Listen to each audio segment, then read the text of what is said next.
Chers frères, j'aimerais partager avec vous une pensée que le Seigneur a mise sur mon cœur.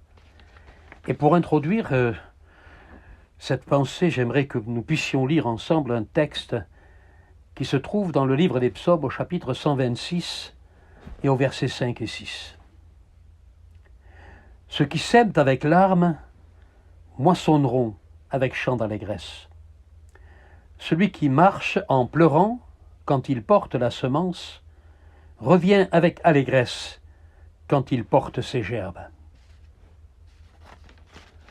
Être au service du Seigneur dans l'action missionnaire n'est pas toujours quelque chose de facile. Nous vivons bien souvent des moments de découragement et de déception. Il arrive souvent que nous travaillons avec zèle et dévouement et que nous ne voyons pas le fruit de notre travail. Comme le disaient les disciples avec tristesse à Jésus, « Nous avons travaillé toute la nuit, Maître, sans rien prendre. » On a le sentiment, pendant tout ce temps, d'avoir travaillé en vain. Le résultat, bien souvent, n'est pas à la hauteur de nos sacrifices. Il arrive même parfois que tout ce que l'on fait pendant des années s'écroule comme un château de cartes. Et il nous faut tout recommencer et recommencer encore. On a envie de laisser tomber. Continuer nous semble un véritable fardeau. Le zèle et le courage ont disparu. On baisse les bras. Combien de missionnaires ont connu ce que l'on appelle aujourd'hui le burn-out, ces moments où on est au bout du rouleau, on craque, envahi par un sentiment de fatigue spirituelle, l'envie d'arrêter et de faire autre chose. Ce désir de laisser tomber et de faire comme les autres, ceux qui font leurs affaires et qui, malgré tout, continuent à servir le Seigneur et à exercer leur ministère. Ceux qui sèment avec larmes, dit le psalmiste, ça coûte le renoncement. Ça coûte d'arroser la semence avec nos larmes, seuls, quelquefois dans la nuit. Le travail du semeur est le travail le plus ingrat. Il est aussi le plus difficile, car il ne voit pas toujours l'œuvre cachée de la graine qui germe dans l'ombre du sol. Pourtant, il ne peut pas y avoir de moisson sans la semaille, sans le travail du semeur. Celui qui a posé la première pierre du temple de Jérusalem n'était peut-être pas là 46 ans après pour voir et assister à la dédicace du temple. Les hivers ont passé, les tempêtes sont venues et se sont déchaînées, le froid et les épreuves se sont succédés, mais pierre après pierre, l'édifice s'est élevé et la gloire de Dieu a habité le temple.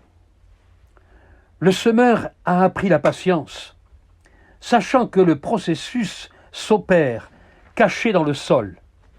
Et le jour où le germe sort de terre, aussi insignifiant soit-il, aussi petit soit-il, c'est pour lui, pour le semeur, sa récompense. Il n'a pas travaillé en vain, même si pour sa part, il n'aura pas point part à la moisson. Jésus nous dit dans l'évangile de Jean, chapitre 2, verset 37, « Autre est celui qui sème, et autre est celui qui moissonne. » Je voudrais partager avec vous une expérience que j'ai vécue il y a bien des années en Grèce. C'était en 1976, je pense. Nous étions là-bas pour évangéliser et nous devions rester 2 mois sur place. Et une porte s'était ouverte dans un village qu'on appelle Alexandria, tout à côté de la ville de Bérée, où l'apôtre Paul a eu l'occasion de prêcher l'évangile dans la synagogue. Il y avait là une communauté importante de tziganes qui vivaient dans un quartier de la ville. Et nous avons décidé de faire une évangélisation à l'extérieur. Et beaucoup de tziganes se sont assemblés. Il y avait environ 200 ou 300 personnes qui étaient venues pour écouter ce que nous avions à dire ce jour-là.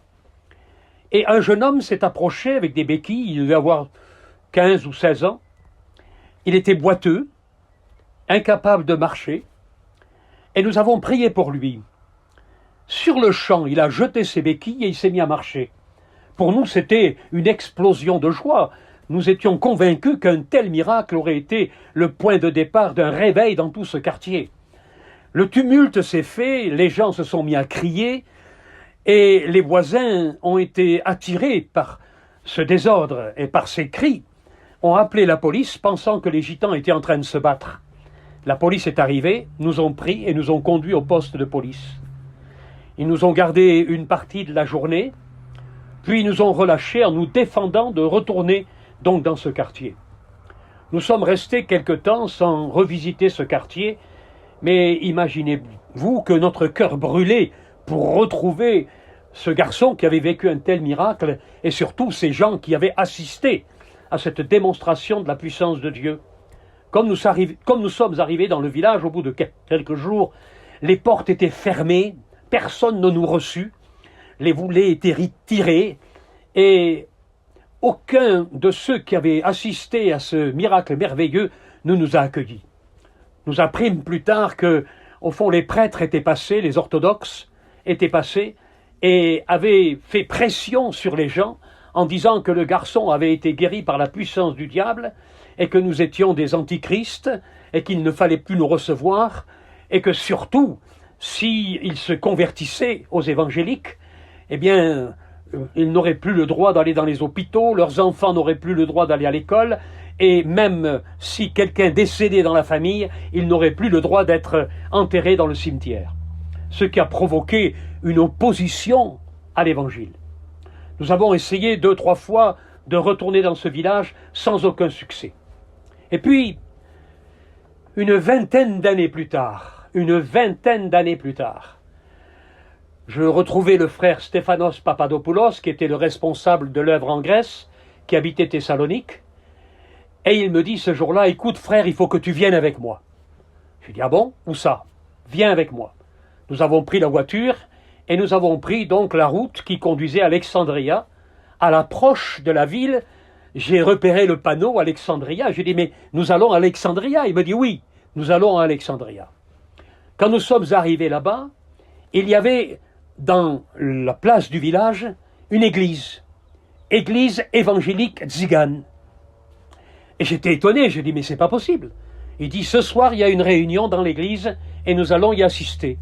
Alors j'ai posé la question, mais que s'est-il passé après plus de 20 ans d'absence? Nous n'avions jamais eu l'idée même de retourner dans ce village pour essayer de voir éventuellement si une œuvre pouvait se faire. Et il me raconta cette histoire.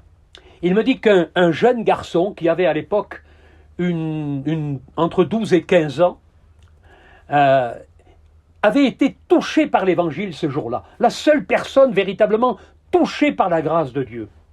Ce jeune garçon, au bout de quelques années, est allé à Athènes pour suivre un petit peu ses études et puis en même temps, si vous voulez, essayer de travailler là-bas.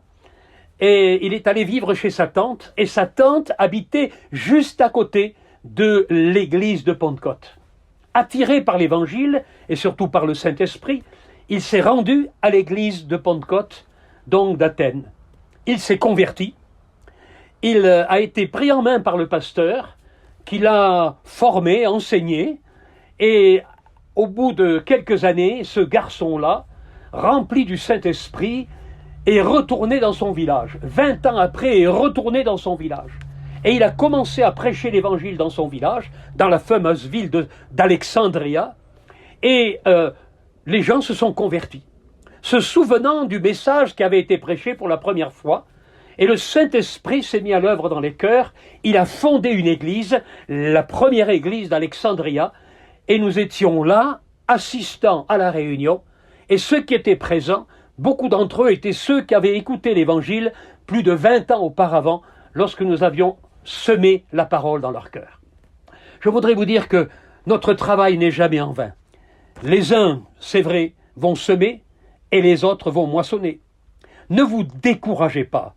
Votre travail, ton travail n'est pas vain, dit l'apôtre Paul aux Corinthiens, chapitre 15, verset 58.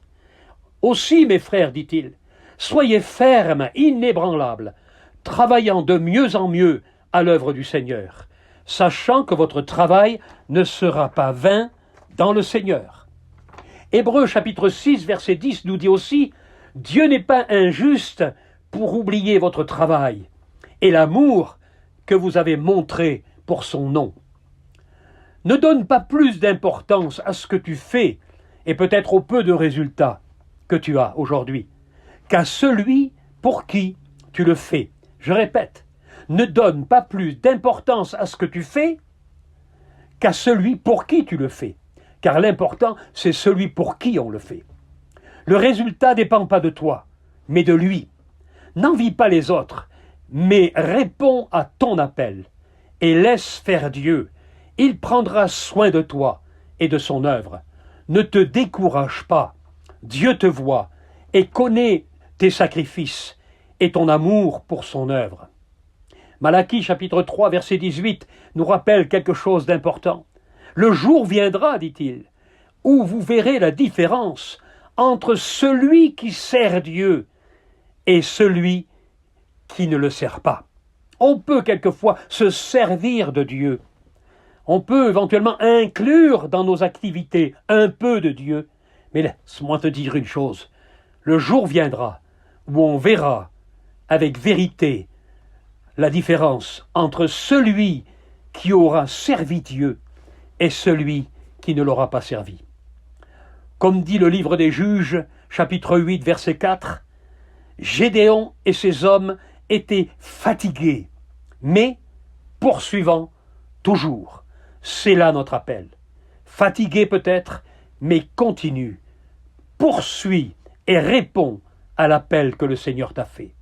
Je rappelle notre texte d'introduction, Psaume 126, versets 5 et 6. « Ceux qui sèment avec larmes moissonneront avec chant d'allégresse. » Mais il dit ceci aussi, « Celui qui marche en pleurant quand il porte la semence, revient avec allégresse quand il porte ses gerbes.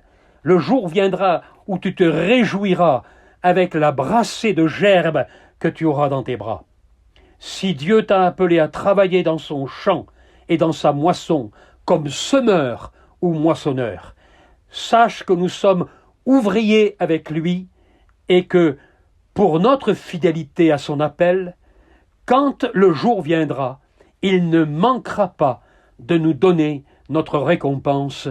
Que Dieu vous bénisse et bon courage.